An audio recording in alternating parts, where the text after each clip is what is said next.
할렐루야. 이 시간 예배 자리에 나와서 그리고 방송을 통해 교대 자리를 지키시는 모든 성도님들에게 하나님의 크신 은혜와 평강이 함께 하시기를 주의 이름으로 축원합니다. 오늘 말씀의 제목은 나는 부활이요 생명이니입니다. 나는 부활이요 생명이니입니다. 금일 본문의 단락은 17절부터 27절까지는 마르다와의 대화, 그리고 28절부터 32절까지는 마리아와의 대화, 그리고 33절부터 44절까지는 나사로를 살리심입니다. 예수님께서는 어제 그 본문에 이르러서 오늘 나사로의 무덤에 당도하셨습니다. 그러나 나사로가 이미 죽어서 무덤에 있었고, 그리고 죽은 지가 이미 나흘째가 된 그러한 상황에 놓여 있었습니다. 그러한 가운데서 우리는 이 내용의 결말을 잘 알다시피 예수님께서는 나사로를 부활에 이르게 하셨고, 그리고 하나님의 능력으로 나사로를 다시 한 번 더 회복시키시고 살리시는 장면을 우리가 볼 수 있게 됩니다. 사실 이 본문에 등장하는 그 부활의 내용은 나중에 예수님께서 부활하시는 그 장면을 암시할 뿐만 아니라 증명하게 되는 그 놀라운 이적의 한 부분이 되게 됩니다. 특별히 오늘 이 본문에는 두 명의 여인과 함께 대화를 하게 되시는데, 마리아와 그리고 마르다가 예수님과 대화를 하는 장면이 등장을 하게 됩니다. 특별히 마르다와 마리아에게는 굉장히 절망이 깊이 들어왔고, 그리고 이들에게는 예수님이 찾아오셨습니다. 그러나 이 여인들에게는 예수님이 오셨다는 것 자체가 이 여인들의 마음에 어떤 큰 위로가 되지 못할 수도 있었습니다. 왜냐하면 예수님께서 병든 자들을 고치시는 것은 많이 보았지만 이미 죽은 자를 어떻게 하시겠느냐라는 생각이 이 여인들에게 지배적이었기 때문에 그렇습니다. 그렇지만 오늘 놀라운 기적이 일어나게 되고, 이 여인들은 예수님의 부활을 경험하게 되고, 또 예수님의 부활을 간접적으로 경험하고, 또 오늘 나사로의 부활을 또한 직접적으로 보는 역사가 일어나게 됐습니다. 오늘 이 놀라운 하나님의 능력을 경험하는 오늘 이 역사가 오늘 이 마르다와 마리아에게 임했는데, 오늘 우리에게도 주시는 이 하나님의 말씀과 음성을 함께 나누고, 우리에게 주시는 나는 부활이고 생명이다 말씀하시는 예수님의 말씀을 들으며 함께 우리에게 주시는 은혜를 나눌 수 있기를 소원합니다. 첫 번째로는 은혜로 부르십니다. 은혜로 부르십니다. 처음에 마르다와 마리아가 예수님을 만나서 대화를 하게 되는 장면이 나오기도 합니다. 이 여인들은 자신들의 오라버니인 나사로의 죽음과 곧 있을 부활을 직접적으로 목격하게 됨으로써 하나님의 크신 은혜와 능력을 경험하게 되는 것을 보여주게 됩니다. 그렇지만 한 가지 좀 오늘 말씀을 보면서 의문점이 생겼던 것이 무엇이었냐면, 당시 여성들의 인권 자체가 굉장히 낮았다는 것을 우리가 볼 수 있게 된다는 것이죠. 물론 지금은 여성들의 인권이 전혀 그러하진 않지만, 당시에는 여성들은 숫자로도 세지 않았고, 여성들의 인권은 굉장히 낮아서 만약에 남편이 죽어 과부가 될 시에는 말 그대로 정말 자신의 생계 자체가 위협을 느낄 정도로 그러한 상황에 놓여 있기도 했었습니다. 뿐만 아니라 여성들의 증언은 법정에서도 쓰지 못할 정도였습니다. 그래서 나사로의 부활도 그렇지만 예수님의 부활 때에도 여자들이 맨 처음 목격자였다는 것을 보았을 때, 한편으로는 왜 이런 부활의 중요한 시점 앞에 당시에 인권이 가장 낮았던 여성들의 증언이 곳곳에 배치되는가, 이런 것을 보았을 때 좀 아이러니하게 생각이 들기도 했습니다. 물론 부활을 경험한 당사자인 나사로는 남자였지만, 그러나 당시에 마르다와 마리아가 가장 가까이서 자기의 친족의 부활을 보면서 어찌 보면 그 당시의 상황에서는 가장 낮은 여성이 어떻게 그렇게 부활에 대한 증거로서, 증인으로서 나가게 될까, 그것에 대해서 보게 되었다는 것이죠. 자, 그런데 오늘 왜 당시에 이러한 사람들을 쓰신 이유가 무엇이었을까요? 고린도전서 1장 27절과 29절의 말씀을 보니까 이렇게 말하는데, 그러나 하나님께서 세상에 미련한 것들을 택하사 지혜 있는 자들을 부끄럽게 하려 하시고, 세상에 약한 것들을 택하사 강한 것들을 부끄럽게 하려 하시며, 하나님께서 세상에 천한 것들과 멸시받는 것들과 없는 것들을 택하사 있는 것들을 폐하려 하시나니, 이는 아무 육체도 하나님 앞에서 자랑하지 못하게 하려 하심이라 말씀을 하고 있습니다. 하나님이 쓰시는 사람들은 성경에 보니까 똑똑하고 잘나고 그리고 엘리트였던 사람들을 쓰셨던 것이 아니라 사회적으로 조금 낮은 신분을 쓰기도 했습니다. 그렇다고 말한다면 지금 이 시대에도 마찬가지로 사회적으로는 좀 굉장히 탁월하고 똑똑한 분들이 쓰임받지 못하고 조금은 연약한 분들이 쓰임받게 되는가? 근데 사실은 그런 것도 아니라는 것이죠. 당시 그렇게 할 수밖에 없었던 이유가 무엇이었느냐면 나를 자랑할 수 없는 사람들, 쓰임받는 자의 조건이 무엇이냐면 나를 자랑할 수 없고 오직 하나님의 은혜라고 고백하는 사람들이 쓰임받게 되었다는 겁니다. 그렇다면 이 시대도 마찬가지로 하나님께 쓰임받는 사람들에 대한 어떤 조건이 무엇이냐? 내가 아니라, 내가 잘난 것이 아니라, 내 능력이 아니라 오직 하나님의 은혜입니다라고 고백하는 사람들이 쓰임받게 된다는 것이죠. 사랑하는 성도 여러분, 오늘도 하나님의 은혜로 쓰임받는 저와 여러분 되기를 주의 이름으로 축원합니다. 그리하여 내가 아니라 하나님의 은혜입니다, 내가 아니라 하나님의 능력입니다 라고 말하는 사람들이 쓰임받게 된다는 것입니다. 이러한 글귀가 있어서 읽어드리길 원합니다. 어떤 글이냐면 제가 읽어드리겠습니다. 생각해보면 주님은 1000번째의 제물이 있는 곳, 빛의 향연이 가득한 높은 하늘, 빛나는 성전에만 오신 것이 아닙니다. 더럽고 추악한 부족한 종의 마음이 오셨습니다. 피곤하고 널브러져 있는 추레하고 꾀죄죄한 나의 마음이 오셨습니다. 용기가 없어 늘 긴장하고 있는 죄인의 마음에 오셨습니다.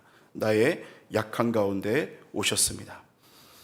오늘 이 십자가와 부활, 그리고 이 모든 것에 대한 증언, 그리고 이 모든 것에는 강하고 잘난 사람이 아니라 오직 모든 것이 하나님의 은혜입니다라고 고백하는 사람이 쓰임받게 된다는 것이죠.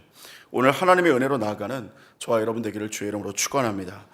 두 번째로 말씀이 능력입니다. 말씀이 능력입니다. 처음 예수님께서 마르다와 대화를 하시는데 마르다가 말하기를 주께서 여기 계셨더라면 내 오라비가 죽지 아니하였을 것입니다, 이렇게 얘기를 하고 있습니다. 자, 그런데 그러면서 또 뭐라고 말하냐면 그러나 나는 이제라도 주께서 무엇이든지 하나님께 구하시는 것을 하나님이 주실 줄을 아나이다, 이렇게 말을 하고 있죠. 사실 여기 이렇게 보면 믿음의 고백인 것 같아 보이는데 다시 한번 읽어보면 좀 이런 내용이 좀 가깝죠. 마르다가 처음 예수님 보자마자 주께서 여기 계시면 내 오라비가 죽지 않았을 겁니다, 이렇게 말하는 것은 좀 원망이 섞여 있는 거죠. 왜 이제 왔어요? 이런 것이죠. 자, 그러면서 또 뭐라고 말하냐면 그러나 나는 이제라도 주님이 무엇이든지 하나님께 구하는 것을 하나님이 주실 줄을 압니다, 이렇게 얘기를 또 합니다. 이것도 굉장히 믿음의 고백 같지만 사실은 이런 말이죠. 뒤에 내용을 쭉 보면 예수님이 나사로를 살릴 것이라고 믿는 건 아닌데 지금이라도 주님이 구하시면 하나님이 원하는 것 주실 거라고 저는 믿습니다. 이 말이 무슨 내용이냐면 다시 말해서 내 오빠 살려내, 이런 말입니다. 지금 원망하면서 왜 이제 오셨어요? 내 오빠 살려내세요. 지금 이게 지금 약간 원망이 섞인 이야기라는 거예요. 자, 예수님 계셨으면 내 오라비 살았을 텐데 어떻게든 살려주십시오, 어떻게든 살려내세요, 이렇게 얘기를 하는 거예요. 자, 그래서 예수님이 거기에 대해서 대답을 하시는데 뭐라고 대답을 하냐면 네 오라비가 다시 살아나리라, 이렇게 얘기합니다. 사실 정말 이게 믿음이었으면 뭐라고 더 말할 필요가 뭐 있겠어요? 아멘 하면 되는 건데 마르다가 대답을 하는데 또 뭐라고 말하냐면 마지막 날 부활 때는 다시 살아날 줄을 내가 아나이다, 이렇게 고백합니다. 사실 유대인들의 신앙에 바리새인들도 마찬가지로 부활은 믿었습니다. 사두개인들은 부활을 믿지 않았지만 바리새인들은 부활을 믿었거든요. 그래서 유대인들도 믿었기 때문에 내가 마지막 날 부활 때는 다시 살아날 것을 저도 믿어요, 이렇게 말을 하고 있는 겁니다. 근데 예수님이 또 대답하시는데 뭐라고 대답하시냐면 나는 부활이요 생명이니 나를 믿는 자는 죽어도 살겠고 무릇 살아서 나를 믿는 자는 영원히 죽지 아니하리니 이것을 네가 믿느냐, 이렇게 또 다시 질문을 합니다. 마르다가 또 대답을 하는데 주여 그러하이다, 주는 그리스도시요 세상에 오시는 하나님의 아들이신 줄 내가 믿나이다, 이렇게 대답을 다시 합니다. 사실 오늘 지금 예수님과 마르다가 대화와 질문이 계속 오가는데 이 질문과 대화가 좀 말이 맞는 것 같으면서도 약간 핀트가 안 맞습니다. 그래서 이게 보았을 때 마르다와 또 예수님이 뭔가 어떤 믿음이 달랐다라는 거죠. 자, 그런데 오늘 우리가 생각해 본다면 당시 이 마리아와 마르다를 생각한다면 당시 마리아와 마르다는 예수님께서 가정에 방문을 하시면 마리아는 예수님 발치에서 말씀 듣기를 굉장히 즐거워하고 기뻐했습니다. 그래서 말씀을 항상 들었고 그랬던 사람이 바로 마리아였는데 이 마르다는 좀 달랐습니다. 마르다는 어떤 사람이었죠? 마르다는 굉장히 분주일하고 굉장히 열심히 주방에서, 우리가 우리말로 따지면 주방에서 일하고 열심히 식사 준비하고 간식 준비하고 애찬 준비하고 여러 가지 모든 것들을 다 준비하고 있는데, 그런데 분주히 일하다가 예수님의 말씀은 듣지를 못하고 있는 겁니다. 그런데 오늘 보니까 마리아 혼자 일 안 하고 열심히 말씀만 듣고 있으니까 예수님께 말씀을 드려서, 예수님, 마리아도 저처럼 일 좀 도와주게 좀 얘기해 주세요. 이렇게까지 얘기했던 바로 여인이 마르다였습니다. 자, 오늘 이것을 보면서 우리가 무엇을 깨닫겠습니까? 평상시에 말씀의 부재가 일어나게 되면 오늘 결정적인 순간에 예수님의 기적과 말씀이 일어나는 현장을 제대로 이해할 수가 없다는 겁니다. 그래서 한 신학자는 이 본문을 보면서 이렇게 표현까지 했는데, 평상시 교회에서 말씀을 듣지 않고 일만 하는, 봉사만 하는 그리스도인들도 굉장히 위험하다라고 얘기를 하는 것입니다. 자, 그런데 오늘 이 마리아는 똑같은 말을 했죠. 마리아도 어찌 보면은 이 마르다와 다르지 않은 말을 합니다. 예수님이 여기 계셨으면 내 오라비가 죽지 않았을 겁니다 라고 마리아도 얘기를 했는데, 원어적 표현으로는 이보다는 좀 다른 표현이었습니다. 원어적 표현으로는 예수님 계셨으면 내 오라비가 죽지 않았을 겁니다 이렇게 표현하는 게 아니라, 예수님이 계시면 그 누구라도 죽지 않을 것입니다, 내 오라비도요, 이런 표현으로 약간 바꿀 수가 있죠. 그렇기 때문에 지금 마르다와 마리아는 약간의 고백이 다릅니다. 자, 근데 이게 예수님께서는 여기에 대해서 이제 말씀에 대한 어떤 핀트가 좀 달라지는 것을 보게 되는데, 오늘 이 말씀이 평상시에 우리에게 묵상되는 것이 얼마나 중요한가를 말씀을 하는 것이죠. 자, 근데 이제 예수님께서는 나사로를 다시 살리실 뿐만 아니라 이들에게 믿음을 더하여 줄 것을 작정하고 부활을 나타내고 이들에게 부활과 영생에 대한 믿음을 주기를 원하셨던 것을 보게 됩니다. 자, 그리하여서 오늘 본문의 43절을 보니까 이렇게 말씀을 하는데, 큰 소리로 나사로야 나오라 이렇게 말씀을 하십니다. 오늘 예수님께서 지금 무엇을 하고 계십니까? 바로 말씀으로, 그리고 주의 음성으로 지금 나사로를 살리고 계시는 것이죠. 여러분, 사실은 예수님께서 했던 모든 사역들을 보시면 말씀으로 사람을 고치고 하는 경우가 굉장히 많습니다. 여러분, 그런데 한 가지 우리가 질문할 수 있는 게 뭐냐면, 예수님은 그러면 생각으로는 못 고치실까요? 예수님은 그냥 단순히 손을 대는 것만으로는 못 고치실까요? 예수님께서는 그냥 눈빛만으로는 못 고치실까요? 우리가 좀 질문할 수 있게 되죠. 그런데 예수님은 다 하실 수 있다는 거예요. 그런데 오늘 굳이 음성으로, 말씀으로 계속적으로 행하는 일은 무엇이냐면, 하나님께서 처음 천지 만물을 창조하실 때도 그분의 음성으로 명령하여 창조하셨던 것처럼, 오늘 그 하나님의 말씀과 음성이 얼마나 큰 능력이 있는지를 우리에게 가르쳐 주시고 계시는 것입니다. 여러분, 히브리서 4장 11절의 말씀 보니까 이렇게 말씀하는데, 하나님의 말씀은 살아있고 활력이 있어 좌우에 날선 어떤 검보다도 예리하여 혼과 영과 및 간절과 골수를 찔러 쪼개기까지 하며 또 마음의 생각과 뜻을 판단하나니 라고 말씀을 하고 있습니다. 여러분, 말씀에는 부활의 신앙과 같이 다시 사는 능력이 있고, 그리고 운동력을 일으키는 능력이 있고, 다시 활력을 일으키는 능력이 있다는 겁니다. 그래서 절망스러운 상황 가운데, 그리고 우리의 환경 가운데에서 내 기대만큼 열리지 않을 때, 내가 기대했던 것들은 이런 것이었는데 예수님의 그 응답이나 여러 가지 모든 것들의 상황이 뜻대로 되지 않을 때, 그때 오히려 우리가 더 해야 되는 것은 무엇이냐면, 말씀 묵상의 자리로 나아가는 은혜가 저와 여러분에게 있기를 주의 이름으로 축원합니다. 성경에는 말씀 묵상에 대한 그 내용이 자주 나오게 됩니다. 여호수아 1장 8절에도 보니까 이 율법책을 내 입에서 떠나지 말게 하며 주야로 그것을 묵상하여 그 안에 기록된 대로 다 지켜 행하라. 그리하면 내 길이 평탄하게 될 것이며 네가 형통하리라. 이렇게 말씀을 하고 있습니다. 누가복음 5장 5절 6절에도 시몬이 대답하여 이르되, 선생님, 우리들이 밤이 새도록 수고하였으되 잡은 것이 없지만은 말씀에 의지하여 내가 그물을 내리리다 하고, 그렇게 하니 고기를 잡은 것이 심이 많아 그물이 찢어지는지라. 이렇게 말을 하고 있습니다.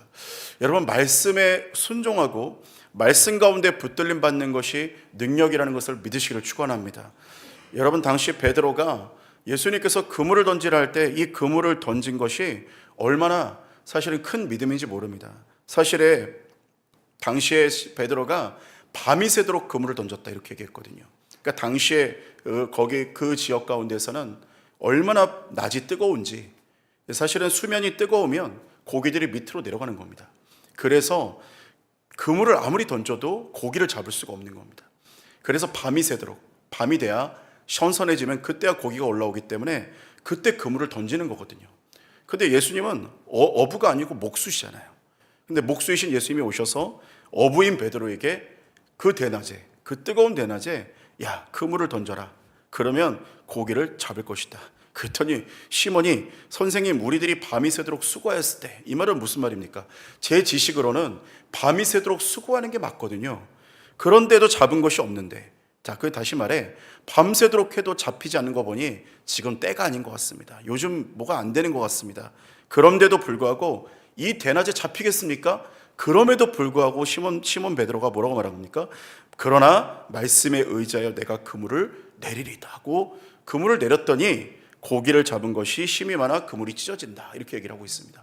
우리는 내가 전문 분야가라고 생각을 합니다. 내 삶의 전문 분야는 나고 내 삶의 주인은 나지 어떻게 이 성경 말씀이 나를 가르칠 수 있겠느냐, 이렇게 말하지만 사랑하는 성도 여러분, 아무리 전문가라 할지라도 이 성경 말씀에 의지할 때에 하나님의 놀라운 기적을 보게 될 줄로 믿습니다. 내가 살면 내가 사는 만큼만 결실을 맺지만 하나님의 말씀을 의지하면 하나님의 말씀만큼 결실을 맺게 된다는 것입니다. 오늘 하나님의 삶의 깊은 역전의 자리로 인도하시는 그 은혜 가운데 나가는 저와 여러분 되기를 주님의 이름으로 축원합니다. 마지막 세 번째로는 사랑이 능력이다라는 것입니다. 사랑이 능력입니다. 오늘 32절부터 35절까지 말씀을 보니까 이렇게 얘기를 하죠. 마리아가 예수 계신 곳에 가서 배웠고 그 발 아래 엎드려 이르되 주께서 여기 계셨더라면 내 오라비가 죽지 아니했겠나이다 아니라. 예수께서 그가 우는 것과 또 함께 온 유대인들이 우는 것을 보시고 심령의 비통이 여기시고 불쌍히 여기사 이르시되 그를 어디 두었느냐 이르되 주여 와서 보옵소서 하니 예수께서 눈물을 흘리시더라, 이렇게 말씀을 하고 있습니다. 예수님은 이들의 상황에 깊은 공감을 하셨습니다. 그러한 것과 같이 그들의 상황을 찾아오셨고 그들과 함께 눈물을 흘리시는 예수님의 모습을 우리가 볼 수 있게 됩니다. 요한복음 21장에 보면 예수님께서 부활 이후에 베드로를 만나시는 장면이 등장을 하게 됩니다. 마태복음 28장 6절에서 7절을 보니까 부활하신 사람들에게 부활한 예수님을 두고 천사들이 그 찾아온 여인들에게 이렇게 얘기를 했습니다. 그가 여기 계시지 않고 그가 말씀하시던 대로 살아나셨느니라. 와서 그가 누우시었던 곳을 보라. 또 빨리 가서 그의 제자들에게 이르되 그가 죽은 자 가운데 살아나셨고 너희보다 먼저 갈릴리로 가시나니 거기서 너희가 배우리라 하라. 보라, 내가 너에게 일렀으리라 하거늘, 이렇게 얘기합니다. 여러분, 사실 예수님 부활하시자마자 어디로 가셨다고 말하냐면 갈릴리로 가셨다, 이렇게 얘기를 하고 있어요. 근데 사실 우리가 본문을 보면서 좀 이해가 안 되는 부분이 뭐냐면 왜 갈릴리로 가셨을까? 요한복음 21장에는 왜 갈릴리로 가셨을까 생각이 들죠. 그 이유가 뭐냐면 왜 예루살렘이 아닌 갈릴리로 가셨을까? 왜냐하면 거기는, 갈릴리는 바로 처음 예수님이 제자들과 만난 장소였고 부르심과 사명을 주셨던 장소였고 공생의 주된 장소였고 예수님과 제자들의 사귐이 있던 바로 그러한 장소였기 때문이었습니다. 그래서 예수님께서는 지금 갈릴리로 가셔서 이 제자들에게 먼저 찾아가서 영적인 회복, 은혜의 복, 그리고 종교가 아닌 생명력 있는 예배의 복을 원하면서 그들을 일으키셨던 장면을 보게 되는 겁니다. 예수님의 모든 사역의 중심은 어떠한 장소나 또 어떠한 다른 사람들의 이목이 아니었습니다. 사실 부활하자마자 부활을 알리기 위해서 가장 좋은 곳은 예루살렘이죠. 갈릴리가 아니라 대도시로 가서 사람들의 눈앞에 나타나셔서 내가 부활했다, 내가 부활한 것이다, 나는 바로 살아계신 하나님이다, 살아있는 하나님이다, 이렇게 얘기를 해야, 그래야 복음이 들어가고 그래야 부활의 능력이 나타날 텐데 예수님은 그렇게 하지 않으셨다는 겁니다. 어찌 보면 사람들이 볼 때는 비효율적으로, 우리가 볼 때는 효율적이지 않은 방법으로 제자들에게 찾아갑니다. 그리고 한 명 한 명을 만나시고 그들의 그 마음을 위로하시고 그들을 일으키시는 데 집중하십니다. 오늘 예수님께서는 그렇게 베드로를 위로하시고 제자들을 위로하셨을 뿐만 아니라 오늘 나사로의 죽음의 현장에도 오셔서 우리처럼 똑같이 다른 사람처럼 눈물을 흘리고 애통해하고 그 마음을 같이 공감해 주셨다는 겁니다. 사랑하는 성도 여러분, 오늘 예수님께서 제자들에게 찾아오시고 나사로와 또 마르다와 마리아에게 찾아오셨던 그 예수님이 오늘 우리의 삶에도 찾아오시는 예수님이신 줄로 믿습니다. 그리고 우리 삶에 찾아오셔서 우리를 변화시키고 우리를 일으키시고 효율적인 것이 아니라 비효율적으로 우리 한 사람에게 먼저 오셔서 그 마음을 일으키시고 아픔을 씻어주시고 그때 그 트라우마와 상처를, 고통을 치유해 주시면서 한 사람 한 사람을 일으켜서 그 사람의 영혼을 먼저 생각하시는 그 예수님의 그 사랑을 경험하며 오늘 이 아침에도 회복을 경험하는 저와 여러분 되시기를 주님의 이름으로 축원합니다. 함께 기도하시겠습니다. 사랑의 하나님, 우리를 인도하여 주시고 하나님의 은혜 가운데 나오게 하심에 감사를 드립니다.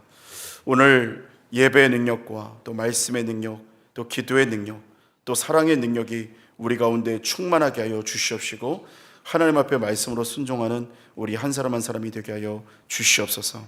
그 무엇보다도 우리를 인도하시고 이끄시는 그 하나님의 은혜 앞에 다시 한 번 더 나아가 주님을 신뢰하는 은혜가 있기를 원합니다. 그 한량없는 사랑 앞에 절대적인 감사로 나아가는 오늘 이 사순절이 되도록 인도하여 주시옵소서. 이 시간 하나님 앞에 귀한 힘을 드린 손길들 한 분 한 분을 축복하여 주시고 하늘의 신령한 은혜 땅의 기름진 복이 충만하게 하여 주시옵소서. 이 새벽 주님과 교제하고 간구하며 중보하고 감사할 때 하늘의 신령한 은혜와 은사들이 부어지게 하시고 우리 안에 거룩을 향한 갈망이 부어지게 하여 주시옵소서. 우리에게 승리를 주시는 주님을 신뢰하며 우리 주 예수 그리스도의 이름으로 기도합니다. 아멘.